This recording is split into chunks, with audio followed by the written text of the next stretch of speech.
Eminem came at a perfect time for like angsty whites. You know what I mean?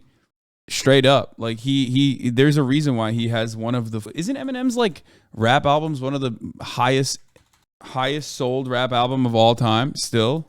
Yeah, he sold 1.8 million copies in his first week, the Marshall Mathers LP.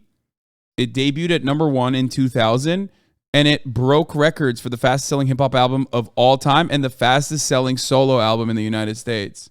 The Eminem Show in 2002 is still the highest selling rap album. So like, yes, the highest selling rap album perhaps throughout history is still always going to be a white guy, especially with the way that like album sales work now. You know what I mean?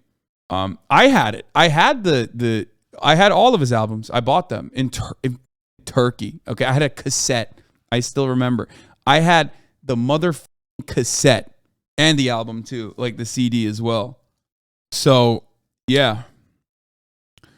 Yeah, the top 3 best-selling hip-hop albums of all time. Number 3 is Marshall Mathers, the 1999 one, the 2001. And number 2, The Score by the Fugees. And then number 1 is The Eminem Show, which I remember having both a cassette and CD of.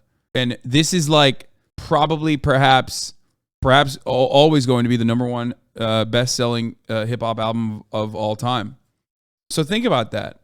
You know what I mean? Think about that. Think about that. Think about that. Think about that. Think about that. White guy. There's a reason for that. This is what people say when they talk about like record labels, like absolutely take advantage of this shit. Same with Elvis. From what I understand, like at the time, a lot of black entertainers in the same era as Elvis also respected Elvis and said he was good. And I would even go so far as to say it was like similar to Eminem. Like I don't think a lot of people shit on Eminem. It's sad, but this is definitely the way of the land. Elvis credited the black musicians that came before as a key part of his success. He also took steps to enter black spaces. Yeah.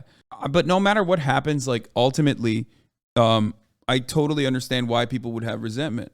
Race issues in this country have genuinely very long historical precedent and still have contemporary impacts on you know, people growing up in otherwise white America. There are still plenty of like overwhelmingly white spaces.